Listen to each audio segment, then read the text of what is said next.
Les océans sont les poumons de notre planète.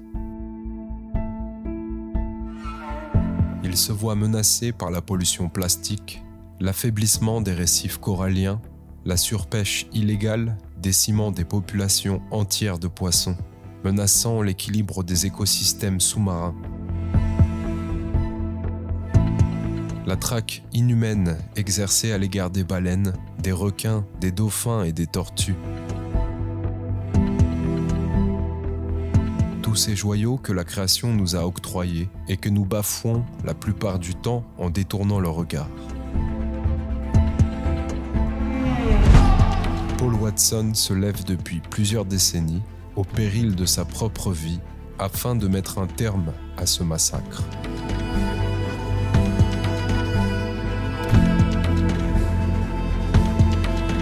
Installez-vous confortablement et préparez-vous à une entrevue pas comme les autres, sur Âme Dessine, la plateforme des rendez-vous quantiques et holistiques.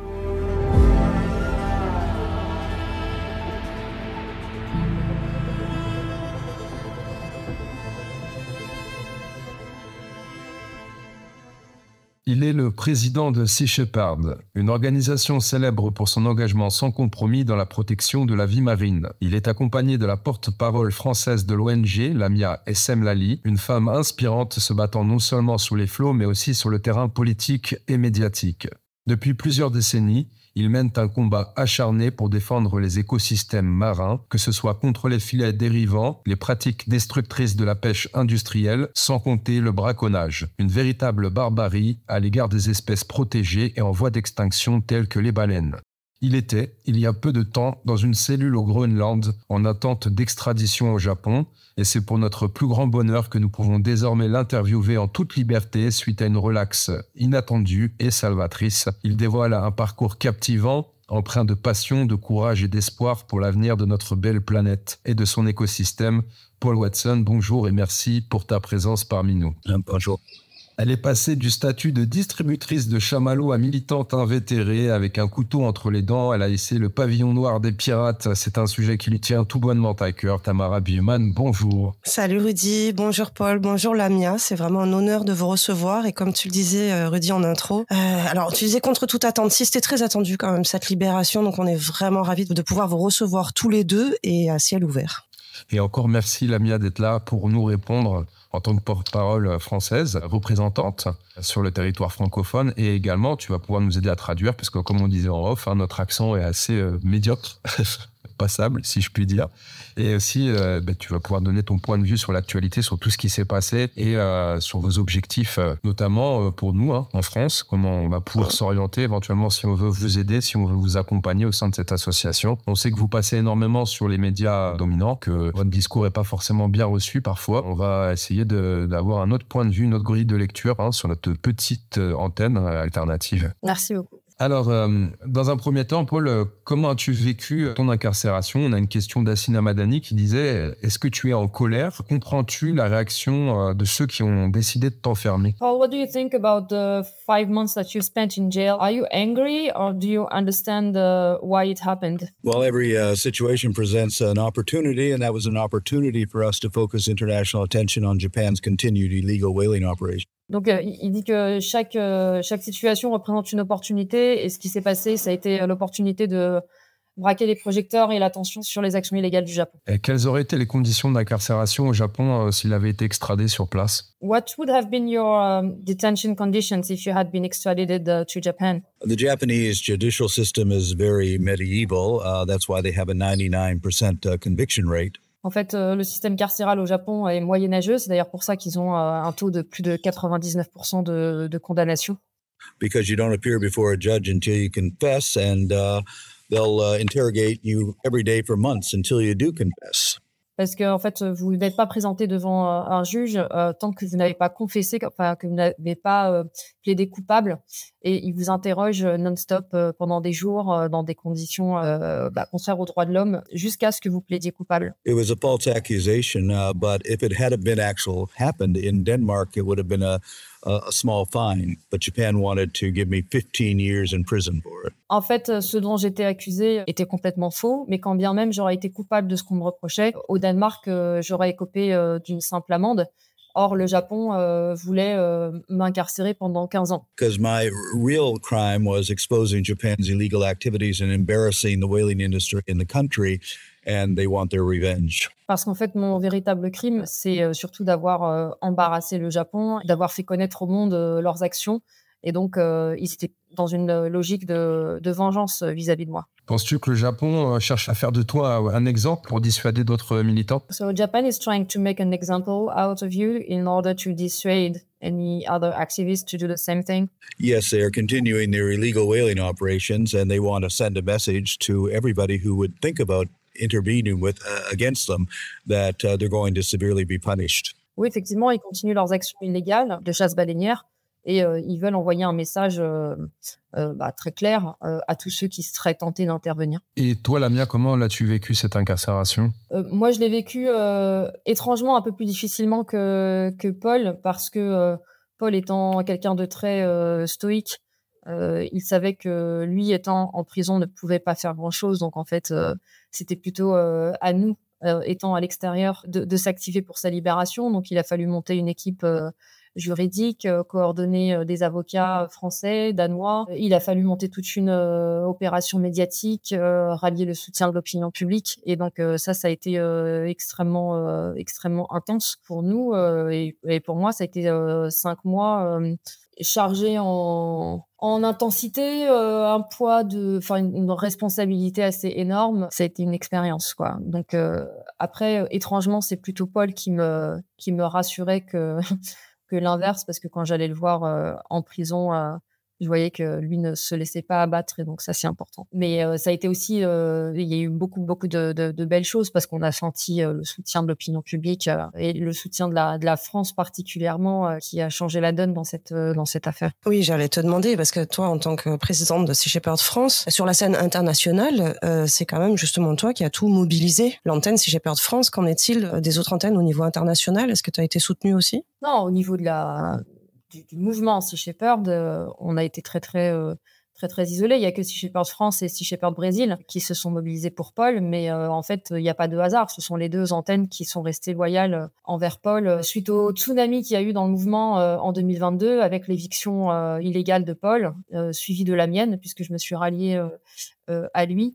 Et il y a eu une véritable trahison des fondamentaux de Sea Shepherd par 4 directeurs de Sea Shepherd Global, qui sont des personnes que Paul a formées depuis le début, depuis une vingtaine d'années maintenant. Et donc, c'est ces personnes-là qui ont la responsabilité de plusieurs antennes, ont fait en sorte que toutes les autres antennes de Sea Shepherd fassent un silence total sur toute l'affaire. Donc, c'est ce qui a eu pour effet qu'on a entendu que Sea Shepherd France et Sea Shepherd Brésil. On a une question des co-créateurs encore, Cédric Smash, qui demandait comment et en quoi cette arrestation influencera-t-elle les actions et projets de l'organisation Sea Shepherd à court et long terme. Paul, there's a question about how do you feel that what do you think this whole story of your jail time can influence the future of both Sea Shepherd and overall your actions for the ocean? I think it's brought us a lot of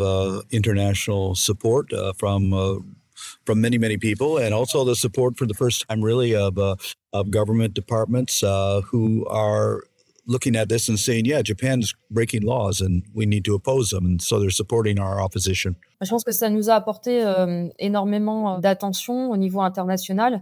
Et pour la première fois, on a eu des gouvernements, des autorités qui se sont exprimées de manière assez claire sur le sujet, notamment du fait que la chasse pratiquée par le Japon est illégale. Ça renforce notre légitimité pour la suite. Est-ce que les 200 000 signatures, alors ça c'est une question de Nadia Jardon, est-ce que les 200 000 signatures de soutien ont-elles influencé la décision danoise? Alors c'est pas 200 000, il y a eu 750 000 signatures pour la pétition qui s'adressait à Emmanuel Macron, qui a été lancée dès le lendemain de l'arrestation de Paul.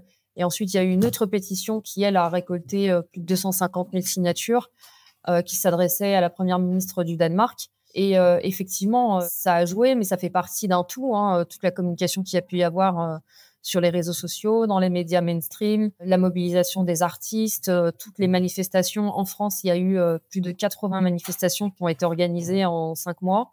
Et tout ça, ça a eu effectivement un énorme impact. C'est d'ailleurs pour ça, je pense, qu'il y a eu une mobilisation aussi au niveau diplomatique et dans les coulisses, parce que ça a été poussé par le poids de l'opinion publique et l'intérêt médiatique. Mais ça, c'est une bonne nouvelle, hein, parce que ça nous montre aussi que, oui, en se mobilisant, on peut obtenir gain de cause. So she's saying that what happened with your story, and to see that the public opinion and the media attention and all the artists who stood up for you and that pushed the governments to take action also for you and to pull diplomatic negotiations for you is the demonstration that it's possible to move the lines and to obtain some results when you have a strong push from the civil society. That's absolutely true. Public pressure does make all the difference when it comes to influence governments. Donc oui, c'est tout à fait le cas.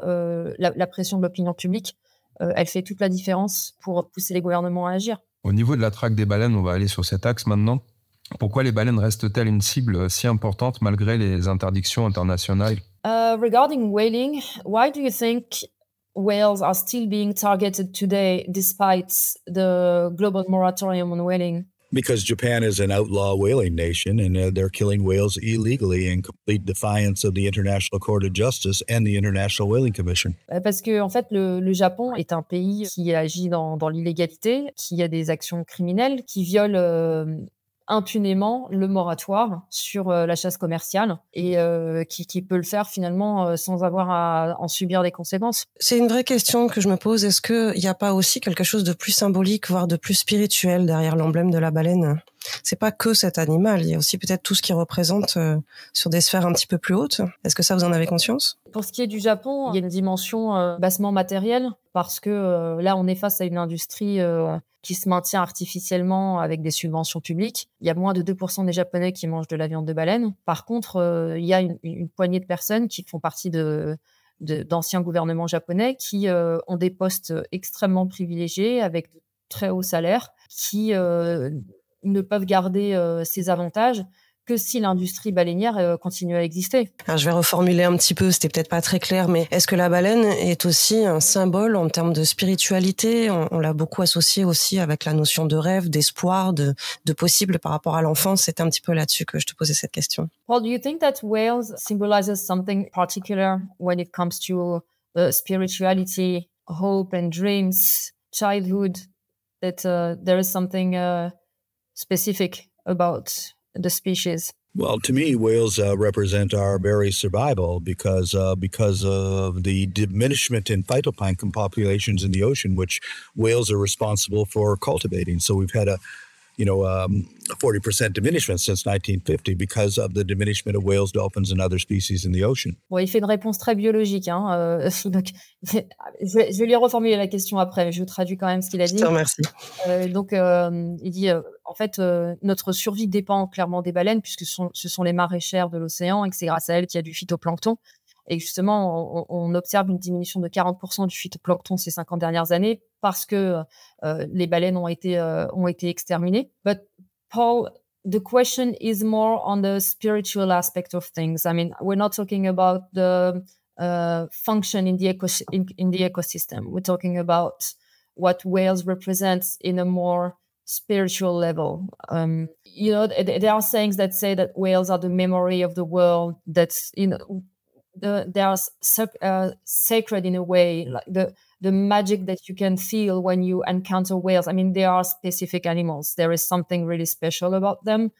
So besides the fact that they are fertilized phytoplankton, we're talking about what they can do to human soul, human's heart. Why do we feel so passionate about them? Whales are highly intelligent, self-aware, sentient beings. To kill a whale or a dolphin is to commit murder. It's as simple as that. So it's an ethical and moral responsibility for us to put an end to these atrocities. En fait, les baleines sont extrêmement intelligentes, conscientes d'elles-mêmes.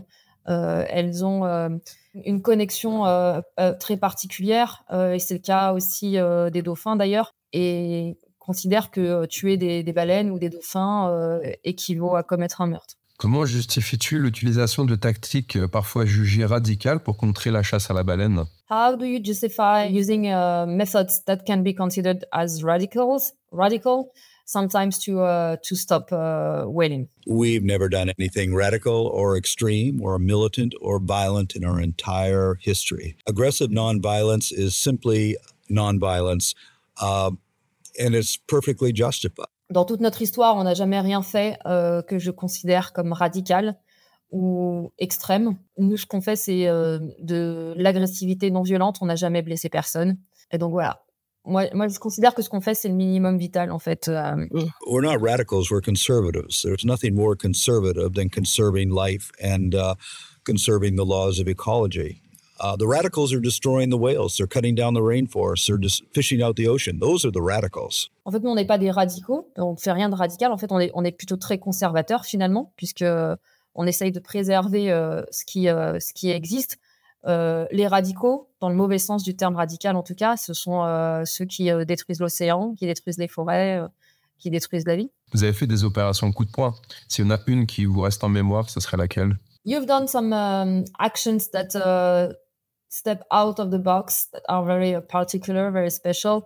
If you had to pick one, which one would it be? Well, I don't usually pick, specific incidents, but the fact that we drove the Japanese out of the Southern Ocean Whale Sanctuary is probably one of our biggest achievements. Ouais, j'ai toujours du mal à choisir une action ou une histoire en particulier, mais à mon sens, le fait qu'on ait réussi à chasser la flotte baleinière japonaise du sanctuaire antarctique, c'est une victoire majeure. Est-ce qu'on peut revenir sur la toute première fois où Paul décide justement de se mettre entre un baleinier et la baleine? C'est quand même un acte et une image qui nous reste présente en tous. Moi, j'ai grandi avec ces images-là, pour tout vous dire. Qu'est-ce qui se passe à ce moment-là? Quelle est sa prise de conscience, sa décision de dire, OK, en fait, je me mets entre le marteau et l'enclume, je me mais entre le harpon et la baleine. C'est pas rien comme mouvement. Can you tell us a bit more about what was your state of mind and how did you feel the first day you decided to put yourself between a whale and a harpoon? Because those images are very strong in people's mind. So it's interesting to know how you were feeling about that. Well, it was a long time ago, but I wasn't feeling anything other than a feeling of obligation, responsibility to intervene, to save the lives of the whales that we were protecting. C'était il y a bien longtemps, mais j'ai pas l'impression, je ressentais rien de particulier, hormis le sentiment de responsabilité, quelque chose qui m'obligeait, qui me poussait à protéger ces baleines. Est-ce que la pression économique et culturelle derrière la chasse à la baleine peut être réellement combattue ou pensée? Do you think that economical and cultural pressure that surrounds whaling can be overcome? Killing whales doesn't make any money for anybody. It's a subsidized industry. But I do believe that applying economic pressure, like, for instance, boycotting Faroese salmon, for instance, will put pressure on the Faroese to stop killing whales. It's really hard to do this with Japan because it's such a powerful economic power. But different tactics for the different situations. En fait, économiquement, aujourd'hui, tuer des baleines n'a absolument aucun sens. Ça ne rapporte de l'argent à personne. Ça en coûte, puisque toutes les industries baleinières aujourd'hui, elles sont soit déficitaires, soit subventionnées par des fonds publics. Par contre, l'argument économique peut fonctionner, notamment avec l'archipel des îles Féroé, par exemple, qui continue à massacrer les dauphins et qui est très dépendant de son économie basée sur le saumon d'élevage ou le poisson sauvage. Donc, un boycott du poisson phéryngien en Europe, par exemple, aurait du sens. Pour le Japon, c'est plus difficile parce que c'est une des plus grandes puissances économiques mondiales et que les liens commerciaux avec les pays sont énormes. Mais voilà, donc ça, c'est pour la partie économique. Regarding the cultural aspect of things, Paul, what would you say? I'm not really sure what you mean, the cultural aspect of what? Of whaling.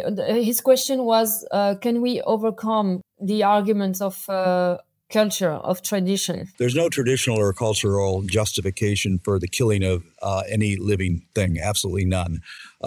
This is not in this day and age. So I just refuse to respect any culture or tradition that inflicts cruelty and death. En fait, il y a aujourd'hui aucune justification possible culturelle à la mise à mort de cétacés et la cruauté que ça engendre, la cruauté inutile que ça engendre. Et donc moi, je refuse de respecter une culture qui serait basée là-dessus. Sea Shepherd documente régulièrement des pratiques illégales en mer. Comment ces preuves influencent-elles les débats juridiques ou politiques? Est-ce que ça peut faire avancer les choses? Sea Shepherd has been documenting a lot of illegal practices at sea. How did this influence the progress in the legal aspect of things and the improvement of legislation? Our documentation in the Southern Ocean certainly supported the case before the International Court of Justice in The Hague, which led to their condemnation of the Japanese whaling industry. Un très bon exemple de ça, c'est par exemple toutes les preuves documentées de la chasse baleinière du Japon dans le sanctuaire baleinier antarctique, avec toutes les images qui en sont sorties et qui ont notamment motivé l'Australie à attaquer le Japon devant le tribunal international de La Haye et encore une fois à braquer les projecteurs sur les actions illégales du Japon dans le sanctuaire. Là, c'est une question pour vous deux. Est-ce que vous pensez, alors l'un et l'autre, qu'un jour la chasse commerciale à la baleine disparaîtra tout bonnement? Paul, do you think that one day commercial whaling will end up for good everywhere? Illegally, commercial whaling ended in 1986. What we're talking about is outlaw whaling, criminal whaling, which is continuing, but it's our ambition to do everything we can to stop that. La chasse baleinière commerciale est déjà interdite depuis 1986. Donc là, on est en train de parler d'opérations illégales qui continuent en toute impunité. Donc, mais notre objectif, il est de parvenir à y mettre un terme aussi. Est-ce que les populations locales soutiennent ces pratiques? Do local populations of those countries support whaling? In Japan, only 1% of the people eat whale meat. The Norwegians kill whales for the Japanese, and the majority of Icelanders are opposed to whaling. The majority of Faroese are opposed to whaling. Au Japon, il y a seulement 1% de la population qui mange de la viande de baleine. En Islande, c'est pareil. Il y a une minorité de personnes qui mangent de la viande de baleine. D'ailleurs, en Islande, c'est les touristes qui maintiennent le marché. La Norvège continue à tuer des baleines, mais principalement pour les exporter vers le Japon. Et aux îles Féroé, on a un nombre croissant de personnes qui s'opposent au massacre des dauphins globicéphales. Alors malheureusement, il n'y a pas que la chasse à la baleine, il y a encore beaucoup d'actions à mener pour préserver cette espèce et les océans en général. Je pense notamment à des collisions. Les navires marchands sont de plus en plus présents. On sait ne serait-ce que sur la route des navires, là, moi étant navigatrice, passer Gibraltar, c'est bien compliqué. Ça devient plus le domaine des poissons, des dauphins, des orques, des baleines, mais plutôt le domaine des navires marchands. Et ça occasionne aussi des collisions. Alors on sait qu'il y a maintenant des zones de protection marine qui existent, notamment pour la première fois, le Vendée des Globes, la 2024, doit en tenir compte pour éviter la collision. Est-ce que c'est suffisant et en quel sens est-ce qu'on pourrait mener encore un petit peu plus loin ces mises en place? The question is about the collisions with marine life and the ships that kill whales and other marine animals with the merchant ships. She's also referring to the Vendée Globe, which is a big race on the ocean that has implemented some restriction on the corridors in order to protect whales. So she's asking if this is enough. There is the technology for ships to avoid whales, but not all these ships are employing that technology. But I think that it should be legally obligatory for any vessel traveling in the lanes frequented by whales that this technology be forced to be implemented. Il existe aujourd'hui des moyens technologiques qui permettent aux bateaux d'éviter les collisions en signalant la présence de mammifères marins, mais en fait, tous ne les utilisent pas et ça devrait être une obligation légale. Pour ce qui est du Vendée Globe, moi, j'ajouterais que le problème avec la course au large, c'est qu'on reste sur des objectifs de record de vitesse et que tant qu'on sera là-dedans, on n'aura pas de solution satisfaisante. Donc oui, il y a des zones d'exclusion, mais c'est largement insuffisant puisque le Vendée Globe passe de toute façon sur des couloirs migratoires, sur des zones de repos et de nourrissage des baleines et qu'il y a une énorme omerta sur le sujet encore aujourd'hui dans le monde de la course. Donc il faut complètement revoir la philosophie de ces courses-là. Après, sur le trafic maritime d'une manière générale, voilà, on est dans une logique de mondialisation et de transport de plus en plus rapide. Donc, on voit bien que on a fait en fait de l'océan des autoroutes. Et tant qu'on sera dans cette logique-là, ça va être très compliqué de diminuer les collisions, mais déjà commencer effectivement par rendre obligatoire les moyens techniques de repérage des baleines et puis limiter les vitesses. Mais tant qu'on n'a pas les moyens sur place de faire appliquer les réglementations, on voit bien que le résultat n'est pas là. En octobre dernier, il y a eu une baleine à bosse assez connue à Tahiti qui s'appelle Sweet Girl, qui a été percutée par un navire avec la mâchoire arrachée, qui a fini par mourir dans d'atroces souffrances. Quand on regarde ce qui se passe sur Marine Traffic dans cette zone, les ferries notamment sortent du port à 30 nœuds, alors que c'est limité à 5. C'est comme si vous aviez d'énormes camions qui passaient à grande vitesse à la sortie des écoles. On en est là et c'est comme ça qu'on considère l'océan aujourd'hui. Quels sont les plus grands dangers qui menacent les écosystèmes sous-marins selon vous aujourd'hui? What do you think are the biggest threats on the ocean survival today? Well, the single greatest threat is the diminishment of phytoplankton, which provides 70% of the oxygen in the air that we breathe and sequesters enormous amounts of CO2. That's the gravest threat, and that's followed by overfishing and plastic pollution, chemical pollution. There are many, many factors, but we don't live in a world without phytoplankton. Phytoplankton disappears, we all die. La plus grande menace aujourd'hui pour l'océan, c'est la diminution du phytoplancton, qui produit l'essentiel de l'oxygène qu'on respire et qui séquestre énormément de dioxyde de carbone. La surpêche, évidemment. Et voilà, en tout cas, ce qui est certain, c'est qu'on ne peut pas vivre sur cette planète sans le phytoplancton. Et le phytoplancton, il est aussi dépendant des espèces maraîchères, entre guillemets, que sont notamment particulièrement les grands prédateurs, les baleines, les dauphins, les requins, les oiseaux marins. À partir du moment où on attaque la chaîne alimentaire par le haut, ça se répercute en cascade jusqu'au phytoplancton, qui lui de même est aussi la base de la chaîne alimentaire, puisque c'est le phytoplancton qui nourrit le zooplancton, qui nourrit ensuite tous les échelons supérieurs. Donc la surpêche aujourd'hui, c'est la menace la plus urgente, la plus importante sur l'océan. Il y en a plein d'autres, pollution sonore, pollution plastique, pollution chimique. Oui, j'allais en parler justement de la pollution sonore qui fait d'énormes dégâts. Et oui, on voit de plus en plus de jet ski, pour ne parler que d'eux. Ça a un impact, ça? Je sais pas, moi je suis totalement néophyte, je savais pas. Alors, je fais une petite parenthèse. Moi je suis sur 7. À partir du moment où la saison commence, on ne voit plus aucun dauphin. Dès que la saison se termine, les dauphins sont de retour. Et je parle pas des filets de pêche, etc. Uniquement de la pollution sonore. C'est assourdissant. Il n'y a pas d'autre façon de le dire. Noise pollution. And she lives in south of France, and she's saying that due to the sea-doos, they don't see any dolphins anymore. It's such a noise harassment. Well, noise pollution is a major problem in the ocean. Not just that, but also seismic testing, the building of, using, the technology to build windmills offshore, creates incredible high decibel levels. And of course, all the ships in the ocean are generating noise in an environment where, noise travels is exaggerated greatly many times over what it is in the air.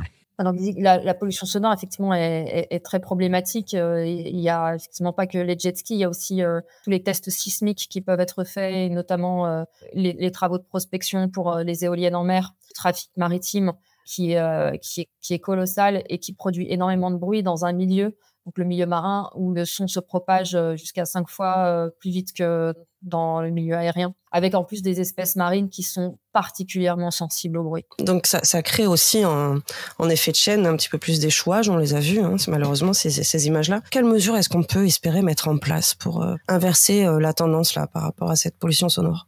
She says also that noise pollution can have as an impact some massive strands of marine mammals. So what do you think could be implemented in order to fix the problem? We have to stop seismic testing and, excessive noise, especially in areas where there's a lot of marine mammal populations. It also affects, however, the fish populations, invertebrate populations. It's a major problem. I think probably the ultimate solution is we just simply disappear. Donc il dit que en fait il faut interdire, il faut arrêter les tests sismiques. Il y a aussi des problèmes, des impacts sur des populations de poissons, d'invertébrés. Il dit que la solution ultime, ça serait qu'on disparaisse. Bon, on souhaite pas ça. Oui, mais justement, ça m'amène à une question. Est-ce qu'il a développé une certaine rancœur envers l'humanité avec tout ça? Oh, so he's commenting on what you said about maybe the solution would be that humankind disappear. Are you angry at humankind? No, I don't get angry, but one solution might be to replace some modern ships with a sailing technology. We now have the ability to create sailing ships on a large scale, which are much more efficient than anything in the past. In fact, we were just on the verge of that achievement with the Clipper ships back 150 years ago, but we stopped when they discovered diesel and other things. So we should go back to the age of sail. Il dit non, moi je suis pas en colère contre l'espèce humaine, mais je pense que il faut vraiment qu'on se réinvente, et une des solutions par rapport au trafic maritime, ça serait justement de déployer plutôt des navires à voile qui seraient très efficaces. On a les moyens aujourd'hui de le faire, et le problème c'est que quand on a découvert le pétrole et les bateaux à moteur, on a arrêté tout ça, alors que finalement il s'agit de ralentir à nouveau en fait. Regarding plastic, Paul, have you seen what we call the seventh continent? Yes. When I was the first 10 years of my life and I lived on the shore in Canada, I never saw a single piece of plastic. So plastic is a design failure that's only been around for a generation and is causing irreversible damage to marine ecosystems. Plastic needs to be outlawed. Moi, j'ai grandi dans un village côtier, un village de pêcheurs côtiers, et pendant toute mon enfance, j'avais jamais vu un seul morceau de plastique. Donc en fait, c'est une plaie qui date de cette génération et qui cause des dégâts irréversibles. En fait, moi, je pense que le plastique devrait tout simplement être interdit. Certains continuent à s'alimenter avec du poisson, notamment, on a beaucoup de rumeurs qui concernent le thon aussi également. Est-ce que vous nous conseillez encore alors j'imagine que non, mais est-ce que pour vous c'est dangereux de consommer ces denrées alimentaires? Do you think that eating fish today is still a good thing? Is it safe? And what do you think about eating fish today? There's not enough fish in the ocean to continue to feed 8 billion human beings. It's completely unnatural. That's why every single commercial fishery is in a state of collapse. Il n'y a tout simplement pas assez de poissons dans l'océan pour nourrir 8 milliards d'êtres humains. C'est naturellement pas possible. Et donc, c'est aussi pour ça que les pêcheries commerciales aujourd'hui se portent si mal. Et comment Sea Shepherd s'adapte justement par rapport à ces menaces émergentes, hein, comme Paul nous le rappelait, c'était pas le cas il y a 20 ans, il y a 30 ans. Donc la pollution plastique, on en a parlé, l'acidification des océans, ce sont des nouvelles menaces qui n'étaient pas jusqu'alors. Est-ce que Sea Shepherd les inclut dans ces nouveaux combats? How does Sea Shepherd tackle those new threats, acidification of the ocean, global warming, plastic pollution? Because those were not major threats when you started. Yeah, they emerge now. So how do you see the fight on those battlefields? Well, we intervene against illegal activities, but the problems in our oceans are so vast that it really requires a diversity of approaches from literally thousands and thousands of organizations. We have to all be involved with this. And everybody has a different approach: education, litigation, legislation, activism. We all have to work together to solve all of these problems. En fait, nous, notre cœur de métier, c'est des actions contre la chasse, la pêche illégale, mais effectivement, il y a une multiplicité de menaces sur l'océan, et l'efficacité, elle est dans la multiplicité des approches, l'éducation, la communication, les recours juridiques. C'est plein d'organisations qui agissent différemment, qui doivent contribuer à résoudre le problème. Est-ce qu'il est possible de concilier pêche durable et préservation marine? Do you think it's possible to have a sustainable fishing and preservation of the ocean? No. There are places in the world where you could call it sustainable fishing.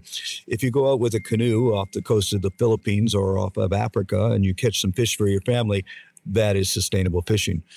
But, eating fish that's transported around the world to be served in a Parisian or New York restaurant is not sustainable fishing. Non, la seule pêche durable, à mon sens, c'est celle qui consiste à avoir des gens au large des côtes africaines ou des Philippines qui sont sur des canots et qui et qui vont pêcher des poissons pour nourrir leur famille, oui, ça c'est de la pêche durable. Mais consommer du poisson à Paris ou à New York, du poisson qui a traversé la planète, ça n'a rien de durable. Quel rôle jouent les gouvernements dans la destruction des écosystèmes sous-marins d'un point de vue politique? Est-ce que vous avez eu des dossiers là-dessus? What role plays the governments in the destruction of the deep seas? Most governments are controlled by corporations. They do what they're told. Fossil fuel industry, the deep sea mining industry, the fishing industry. La plupart des gouvernements sont contrôlés par des multinationales et donc ils font ce que ces dernières leur demandent de faire, que ce soit sur la question des grands fonds ou des projets industriels en mer. Est-ce que la France peut avoir un rôle à jouer un petit peu plus important ou pas sur la scène internationale sur ces questions-là? Do you think that France can have a bigger role to play on the international level when it comes to protection of the ocean? France should have a bigger role to play. It has the second largest coastline of any country and a long tradition of ocean conservation going back through Jules Verne and Jacques Cousteau. So France should be a leader in this area. La France devrait être un leader mondial sur la question de la protection de l'océan puisque c'est deuxième surface maritime mondiale et historiquement c'est une nation qui est proche de l'océan. Ne serait-ce que du fait de Jacques Cousteau ou Jules Verne. Moi, je tempérerais ce que dit Paul par rapport à l'efficacité de la France sur la question de la protection de l'océan, où justement, on devrait être à l'avant-garde, mais on ne l'est pas du tout. On n'est pas du tout à la hauteur, que ce soit sur la protection des espèces menacées ou des habitats marins, la question de la surpêche. On est loin d'être exemplaire, on est même en retard par rapport à d'autres, alors qu'on devrait normalement justement être la locomotive. On a beaucoup de progrès à faire. Quels sont les pays justement qui sont un petit peu plus locomotives dans ces domaines? Who are the countries you think, Paul, that are a good example to follow when it comes to marine conservation? Not many. Ouais, il y en a pas beaucoup. Je t'ai vu sur certains plateaux à la télé, notamment sur France 2 la dernière fois. Ils sont virulents à ton égard, Lamia. Les politiques actuellement, et bon, les experts de plateau sont très très réticents quand on parle de préservation de l'écosystème sous-marin, comme si on jetait de l'eau bénite sur un diable, quoi. J'ai pas compris leur posture. Est-ce que toi, tu as des explications, des réponses qui te viennent? Moi, je trouve pas. En fait, je trouve même que ça s'assouplit en fait longtemps. Alors c'est peut-être parce que moi j'ai un curseur qui est différent et que je compare à ce que c'était il y a 20 ans. Bien sûr, il y en a encore qui trouvent que c'est loin d'être la priorité, mais j'ai pas trouvé. Enfin, je sais pas si tu as un exemple en tête quand tu dis que certains sont virulents. Il y a eu sur un plateau récemment Coste, l'ancien patron des chasseurs, qui avait des propos pour le coup très virulents contre Paul et les actions contre la chasse baleinière. Oui, il parlait de lui comme d'un terroriste. Hein. Oui, mais ça, c'est quand même une minorité de personnes qui ont intérêt à ce que rien ne bouge. Et on voit bien que aujourd'hui, la tendance, elle est pas à ça. Moi, je vois bien que 20 ans en arrière, ce que fait Sea Shepherd et la façon d'être de Paul était bien moins comprise qu'elle ne l'est aujourd'hui. On a aujourd'hui beaucoup plus de soutien que de détracteurs. Et je pense que de toute façon, l'objectif, il sera jamais de faire à 100% l'unanimité parce que tu peux pas faire 100% l'unanimité quand tu fais des choses qui font bouger les lignes comme on le fait. Mais si tu veux, je peux poser la question à Paul. Paul, what do you think of people who say that you're an eco-terrorist? I don't work for Monsanto. I don't work for Exxon, so I'm not an eco-terrorist. Voilà, bon, moi je travaille ni pour Monsanto ni pour ExxonMobil, donc je me sens pas éco-terroriste. Et tu répondais déjà un petit peu aussi à une question que je voulais poser. Quelle est la courbe du taux d'engagement au sein de Sea Shepherd? Est-ce qu'au fil des années, il y a de plus en plus de personnes qui s'engagent? Je pense à toutes les parties bénévoles et puis les campagnes de terrain. Ou est-ce qu'au contraire, ça diminue un petit peu? C'est quoi le regard de Paul sur ces 30 dernières années? Do you think that over time, there are more and more people who volunteer? Or do you think it's less and less? I think it's more, actually, now. I think more people are aware now than they were 10, 20, 30 years ago. Je confirme. Pourquoi les dauphins et les tortues, comme les baleines, nécessitent-ils une protection accrue? C'est-à-dire une protection accrue? C'est une question d'un des co-créateurs. Donc, en gros, j'imagine que ce sont des espèces en voie d'extinction aussi également et qu'elles sont aussi menacées directement par le braconnage éventuellement. Est-ce qu'il y a d'autres espèces que les baleines qui sont en ligne de mire, selon vous? Oui, il y a plein d'espèces, et notamment des espèces qui ne sont pas aussi charismatiques que les baleines ou les dauphins et qui nécessiteraient davantage de protection. En fait, je n'ai pas bien compris comment traduire la question pour Paul, parce que je n'ai pas bien compris la question. Alors, quelles sont les espèces ciblées par le braconnage, principalement après les dauphins et les baleines? Est-ce qu'il y a éventuellement les tortues, mais des espèces protégées, j'entends? Aside from whales and dolphins, what do you think are the main targeted species by poaching? By poaching? Yes. Every fish in the ocean, really.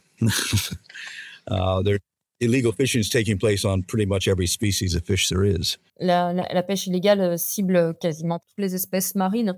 Après, il y a plein d'espèces marines aussi qui nécessiteraient d'être protégées, qui ne sont pas protégées. Il y a très peu d'espèces de requins, par exemple, qui sont protégées, alors qu'au niveau de leur population, ça va pas mieux que les baleines ou les dauphins. Là, il y a une incohérence. Au niveau des poissons marins, c'est pareil.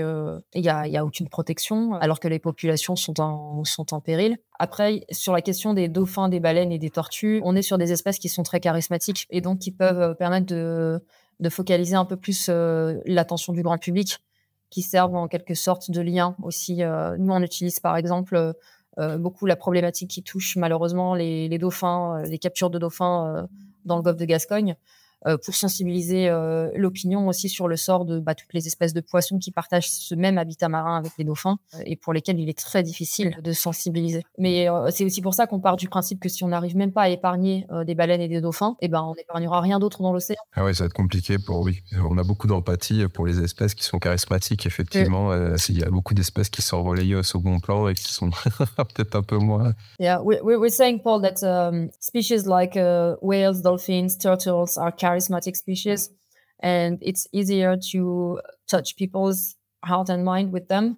And that if we cannot even spare those ones, then it's hopeless to think that we're gonna save any other species in the ocean. Well, the forces of destruction are pretty powerful, so it's an ongoing fight to do everything we can to bring it to an end. Ouais, la pression et la force de destruction, elle est très très forte. On est dans un rapport de force qui est compliqué, et donc c'est un combat sans relâche en fait pour essayer de contrer ça. Quel regard est-ce que vous portez sur les Marineland, aquarium, seaquarium, etc. Vous parlez de Cousteau tout à l'heure. Est-ce qu'on les voit comme surtout pas et on remet tout le monde en liberté, ou est-ce qu'on les voit comme un lieu à huis clos où on peut préserver certaines espèces? What do you think of places like Marineland and aquariums? Do you think that those places shouldn't exist and all those animals should be free, or do you think that these are places where we can save some species from extinction? I don't see how we're going to save anything in a prison, which is pretty much what they are. We inflict a lot of cruelty on these animals in captivity, forcing them to do tricks for the amusement of people. It's obscene, really, and these are very intelligent creatures. We shouldn't be treating them like slaves for our personal entertainment. Moi, je vois pas comment on peut sauver des espèces à travers des prisons. Et c'est des animaux qu'on enferme et qu'on réduit en esclavage pour notre divertissement. Voilà. Après, je pense que l'argument pédagogique a bon dos, et qu'on peut justifier beaucoup de choses qui en fait ne le sont absolument pas en utilisant cet argument-là. De se dire les enfants, il faut bien qu'ils voient des dauphins quand même. Sauf que c'est pas un droit inaliénable pour nos enfants de voir des dauphins. Je pense que le droit des dauphins à vivre libre devrait passer avant le droit de nos enfants à pouvoir les observer.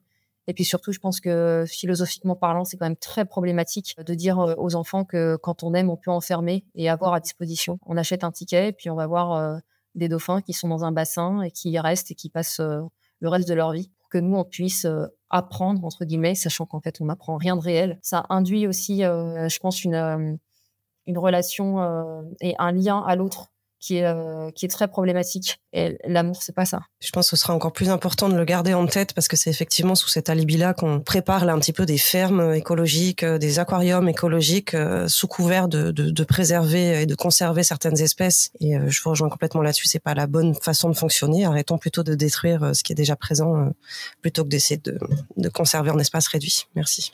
Il y a un autre argument fallacieux qui est souvent distillé, c'est oui, ils sont bien, ils sont en bonne santé, ils sont épanouis. Donc c'est totalement faux, ça. On peut pas reproduire un environnement sous-marin naturel dans des enclos, c'est impossible. Non, mais c'est faux. Les dauphins se suicident quand ils sont enfermés. Les orques, c'est visible, ne serait-ce que. Il y a des symptômes qui sont très physiques. Ils peuvent nous raconter ce qu'ils veulent. Ça se voit. Ça ne fonctionne pas. Les antidépresseurs, leur espérance de vie est divisée par 4 ou 5. Et non, c'est absolument catastrophique. Mais de toute façon, je pense qu'on n'a même pas besoin d'être cétologue ou d'avoir un PhD en biologie marine pour savoir que des dauphins qui, dans leur milieu naturel, parcourent parfois des centaines de kilomètres par jour, enfermés dans une baignoire, c'est juste complètement contre nature. Donc, comme Paul l'expliquait, ce sont des animaux qui, en plus, ont un niveau cognitif extrêmement élevé et qui sont maintenus dans des conditions qui sont, j'allais dire inhumaines, mais pour le coup, qui sont une fabrication humaine. Donc, on peut essayer de justifier ça comme on veut. Le fait est que c'est absolument injustifiable. Par rapport à Sea Shepherd, on va focaliser un peu plus sur l'ONG. Qui sont les guerriers, dans le sens noble du terme, hein, derrière cette ONG? Quels sont leurs profils, hein, si on veut un profil type? Sont-ils tous bénévoles? Quelles sont les sources de financement? Car on peut le dire, les actions sont quand même colossales. Hein. So regarding Sea Shepherd, how does it work? Are people all volunteers? How are the actions being financed? Because it's so huge, there's so much being done. So how does it work? Well, you could probably explain that better than me. I'm going to explain it the way you set it up in 77 and Okay. how Paul avait fondé Sea Shepherd avec l'idée que tout le monde devait être bénévole. C'est resté le cas pendant longtemps.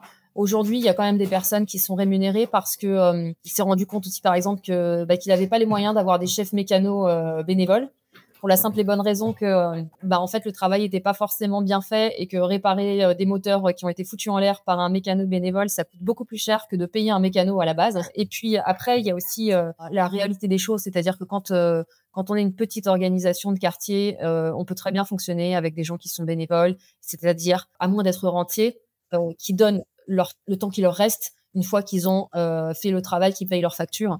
Et donc ça limite d'une certaine façon. Mais quand on gagne en importance, qu'on s'attaque à des enjeux qui sont de plus en plus grands, il faut avoir un minimum de personnes dont le travail au sein de Sea Shepherd est la priorité absolue et donc qui peuvent en vivre, parce que sinon c'est pas possible. Donc il y a cette limite là. Nous, au niveau de Sea Shepherd France, en tout cas, on est resté très petit en termes de salariés. Il y a 5 personnes à temps plein, donc c'est vraiment pas beaucoup. Hein. Si on compare avec Greenpeace France, par exemple, ils sont plus de 120. La force du bénévolat, elle reste extrêmement importante parce que l'écrasante majorité des personnes qui s'engagent sont des bénévoles.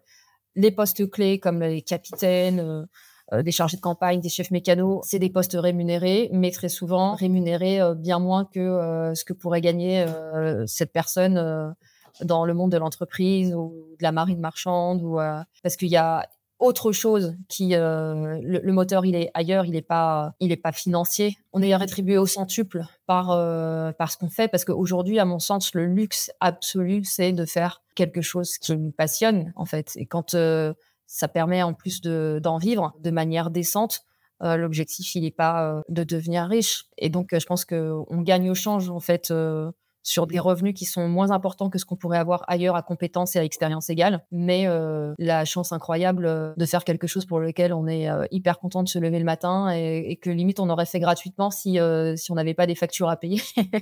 Tu parlais de Greenpeace, question un peu délicate. Est-ce qu'il y a anguille sous roche? Anguille sous roche, c'est-à-dire? Il y a beaucoup de controverses par rapport à Greenpeace. Je ne veux pas développer, mais vous, qu'est-ce que vous en pensez? What do you think of Greenpeace today, Paul? They're just another large corporation. They're a feel-good group. Or people join them to feel good. They're part of the solution, they think, by being a member of Greenpeace. They certainly are what we originally set it up to. Moi, je pense que Greenpeace aujourd'hui, c'est devenu c'est comme une grosse multinationale qui vend surtout de la bonne conscience. Ils sont très très éloignés de ce qu'était Greenpeace tel qu'on l'a fondé à l'origine. Et leur acquaintance avec des organisations étatiques telles que la CIA? What about the links between Greenpeace and the CIA? Are those only rumors? I don't. Well, going back there years ago, there was a link. I don't know if I can't say that that's something that's still happening, but I do know that the CIA were providing actually an aircraft for and information back in the late 70s. Air America was the company that made a big donation to Greenpeace, and they were owned by the CIA. Alors, je ne sais pas si c'est toujours le cas actuellement, mais je sais qu'à la fin des années 70, en tout cas, il y a eu une connexion effectivement entre Greenpeace et la CIA et Air America qui avait fait une grosse donation à Greenpeace qui appartient à la CIA.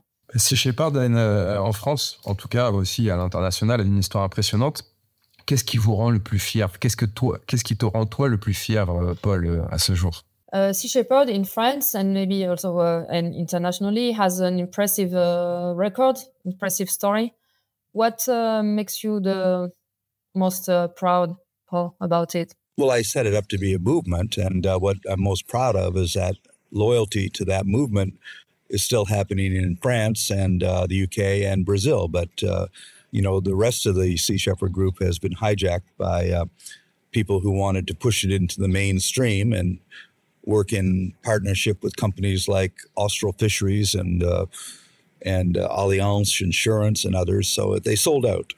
Moi, j'ai créé Sea Shepherd en tant que ce soit un mouvement, et ce dont je suis le plus fière, c'est que Sea Shepherd France, Brésil et aussi l'antenne en Grande-Bretagne sont restés fidèles et loyaux à l'esprit d'origine. Par contre, les autres antennes de Sea Shepherd d'ailleurs dans le monde ont été... en fait, il y a eu une sorte de hold-up du fait de la compromission de certains directeurs qui, du coup, ont commencé à faire des partenariats qui n'auraient jamais dû se faire avec la pêche industrielle, avec des grandes boîtes d'assurance comme Allianz, qui ont usurpé le mouvement.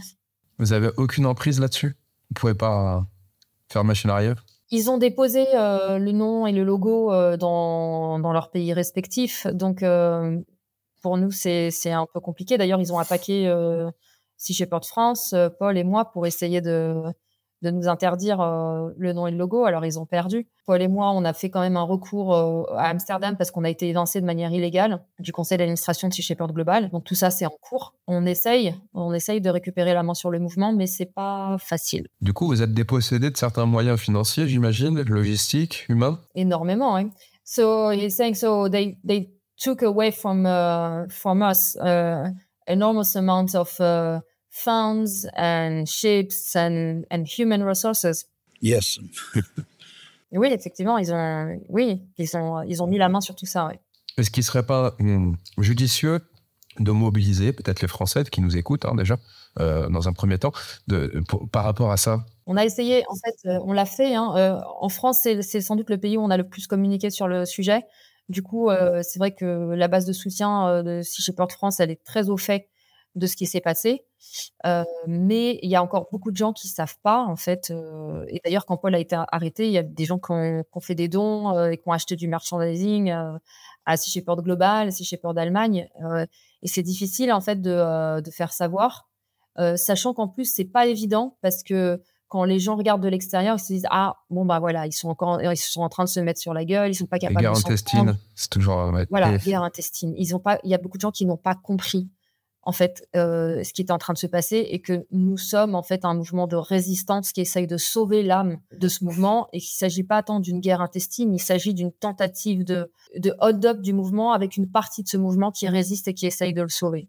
Et ça n'a pas été compris forcément par tout le monde. Mais je vais laisser Paul peut-être compléter. Paul, he's asking what should be done so that people know what happens and possibly help about the situation. Well, we'll carry on doing the work that we do, and people will pay attention to actions. They'll pay attention to things being done, and the people who took this away from us are doing nothing. So people will see for themselves where these things are taking place. Et en fait, on se focalise beaucoup sur l'action. En fait, on continue à faire ce qu'on a toujours fait, et on compte aussi sur le temps pour que les gens se rendent compte de qui fait quoi, parce qu'en fait, ceux qui ont usurpé Sea Shepherd au niveau global ne font plus du tout ce que faisait Sea Shepherd à la base. Et donc ça, les gens finissent par s'en rendre compte, mais ça prend du temps parce que ils surfent sur la vague d'une image, en fait, de décennies d'action. Et en fait, avant que les gens se rendent compte des choses, il peut se passer quand même beaucoup de temps. It is a problem because they controlled all the lists of supporters and they block and delete any comments on their socials. You're not allowed to comment. And those times where you rarely do, they just get rid of you. So there's no transparency. Et ce qui rend les choses difficiles aussi, c'est qu'ils contrôlent, enfin, c'est eux qui ont toute la liste des donateurs, des sympathisants. Sur les réseaux sociaux, ils font la police. En fait, ils effacent tous les messages qui font référence à ce qui s'est passé, ou qui soutiennent Paul. Ils bannissent les gens et donc ils entretiennent une forme d'omerta. Et nous, on n'a pas forcément accès à toute la base de données, puisqu'en fait, Paul a toujours basé, il a un fonctionnement qui repose énormément sur la confiance, et il avait même jamais pensé à copyrighter les noms et les logos. Il a toujours fait énormément confiance et il a jamais voulu s'approprier Sea Shepherd. Pour lui, ça a toujours été un mouvement. Il fallait que ça reste ouvert et le problème, c'est qu'en faisant ça, il n'a pas posé non plus les garde-fous pour empêcher ceux qui auraient des intentions différentes de réappropriation de le faire. Et donc, comme lui ne l'a pas fait, et ben, ça a permis à d'autres de le faire. Mais ça, je pense que c'est aussi une leçon de vie pour lui. Paul, I'm explaining that you have based your entire life and thinking on trust, and you were thinking Sea Shepherd as a movement that was not your own thing, your own property. And by not properly protecting and copyrighting the names and the logo, unfortunately, that also allowed people who were not thinking as you were to take possession of what wasn't theirs. And this is the result of completely different state of mind. Alors là, nous tout de suite, parce que moi le premier, j'aurais été induit en erreur, j'étais pas au courant. Tamara, t'étais au courant de ça? Et je l'ai été un petit peu trop tard. Alors tu couperas au montage, mais du coup la casquette c'est pas une bonne idée, c'est pas la bonne. Si, parce qu'en France, le logo, le nom de Sea Shepherd, c'est Sea Shepherd France. Oui, mais pour le coup, en termes de merchandising, la casquette, elle y est pas sur Sea Shepherd France. La casquette, c'est global. Elle y est pas, c'est global. Donc j'ai pas mis les sous dans la bonne pièce, mais je me suis rattrapée, j'ai racheté le gilet derrière.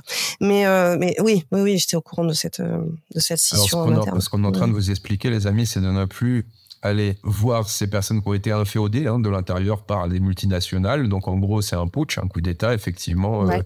Ils se sont complètement appropriés l'image de Sea Shepherd. Donc, on va donner des liens qu'on va mettre dans la description.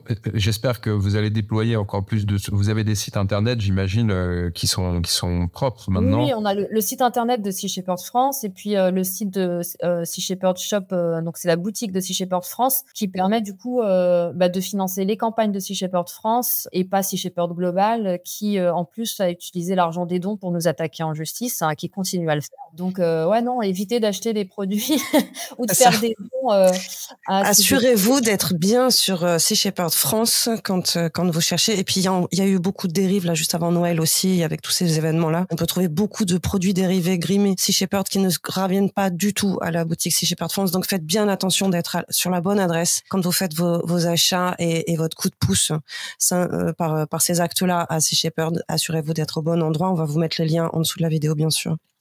Tu parlais de leçons de vie, Lamia. J'aimerais vous demander à tous les deux quels sont les enseignements que vous apprennent.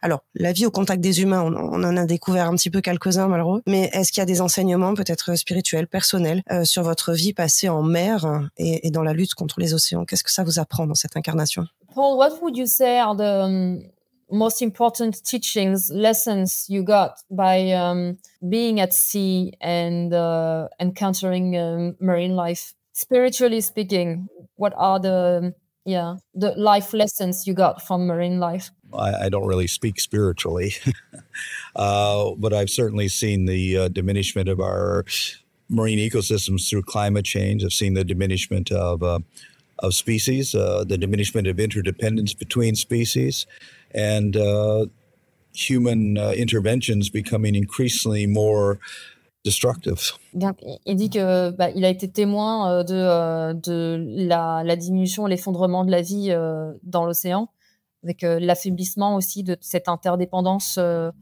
entre les espèces du fait des actions humaines.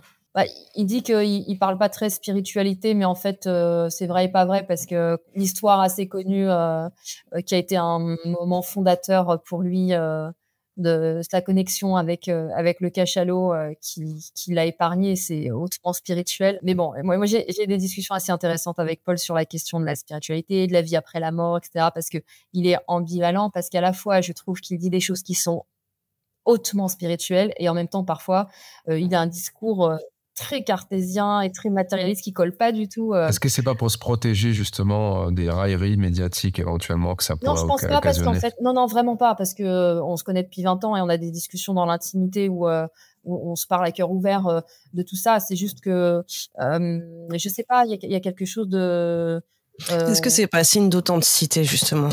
Ces êtres spirituels qui le sont sans même s'en rendre compte ou sans même l'entretenir, quoi.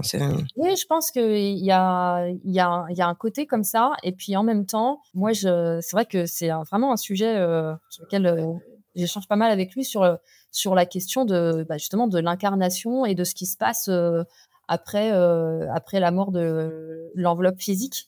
Et quand je dis que lui, il est très matérialiste, c'est pas sur la question pécuniaire, c'est sur la physicalité du corps et le fait que quand on meurt, il y a plus rien.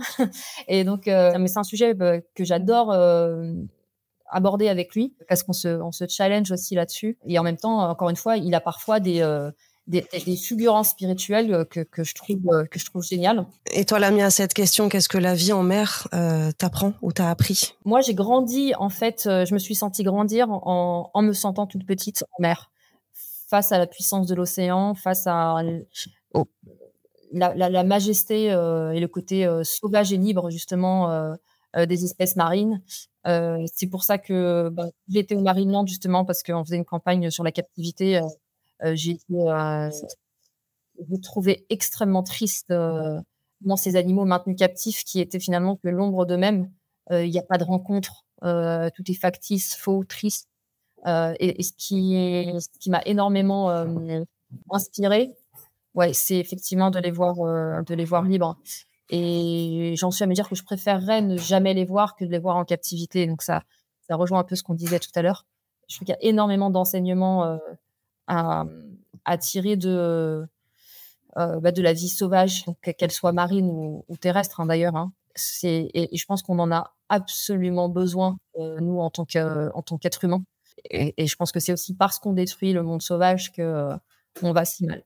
Mais ça répond aussi à une des questions que j'avais préparées un peu sur le sujet. Est-ce qu'on peut voir un lien ou pas entre la dégradation des océans et puis la souffrance interne de l'humanité? Je rajouterais, sachant en plus qu'on est constitué de 80% d'eau. Est-ce qu'on fait un lien ou pas avec ça aussi? So the question is, do you think there is a link between the destruction of the ocean and the fact that we as human beings, we feel so bad right now that there is such a, I mean, like big depression. I mean, humankind is not a healthy species. Obviously, we look at the suicide rates and depression and mental illness. I mean, we are not happy globally as a species. So do you think there is a connection between that and the fact that we are destroying the ocean?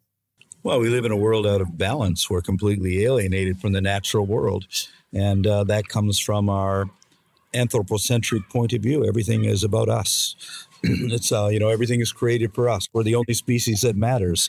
And I think that this is the cause of all of this. We really have to evolve into a biocentric point of view where we understand that everything's connected to everything else and that we need all of these other species because it's the law of diversity, the law of interdependence. Donc, on vit dans un monde qui est complètement déséquilibré, un monde complètement anthropocentrique, où on croit qu'en fait, nous sommes la seule espèce qui importe, que tout a été fait pour nous, que tout est à notre service. Et en fait, ça nous a complètement déconnectés du réel. Et donc, il est fondamental qu'on réapprenne à vivre en harmonie avec le reste du vivant et qu'on adopte un point de vue biocentrique.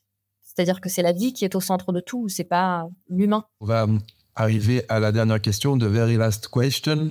Quelles sont les prochaines grandes batailles de l'organisation? What are your next big battles, Paul? We have to continue with our efforts to end whaling in Iceland, the Faroe Islands, Norway, and Japan, and also to protect manatees and dolphins in the Amazon, to protect orcas off of Iberia, to oppose super trawlers. There's certainly no end of projects to address. Donc, on va rester mobilisés sur la question de la chasse baleinière, notamment en Islande, en Norvège, aux îles Féroé, des massacres de dauphins aux îles Féroé. On a des campagnes de protection aussi des dauphins roses d'Amazonie au Brésil, des campagnes de protection des orques ibériques, des tortues à Mayotte, des super trawlers, donc c'est les navires usines.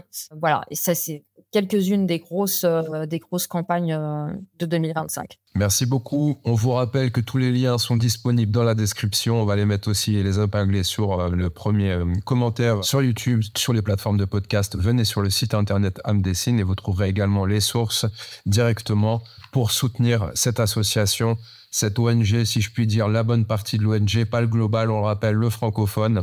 Merci Tamara d'avoir insisté pour que cette émission se fasse. Je sais que ça te tenait énormément à cœur.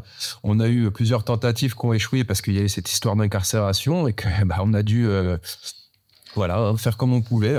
Et tant mieux parce que c'est pour une bonne nouvelle. Paul est avec nous et est de retour en liberté et ça c'est le plus important. Merci beaucoup Lamia et Sam Lally d'avoir été avec nous aussi. Paul Watson, thank you for being here with us. We are very grateful. We wish you the best. Oh, merci beaucoup. Thank you. Merci à tous les deux. www.amdessine.com. On vous le rappelle, vous pourrez rejoindre les co-créateurs pour poser vos questions. On a eu beaucoup de questions qui ont été issues des co-créateurs encore aujourd'hui. N'hésitez pas à participer à nos émissions. C'est dans l'onglet communautaire. On se dit à très bientôt. Ciao, bye.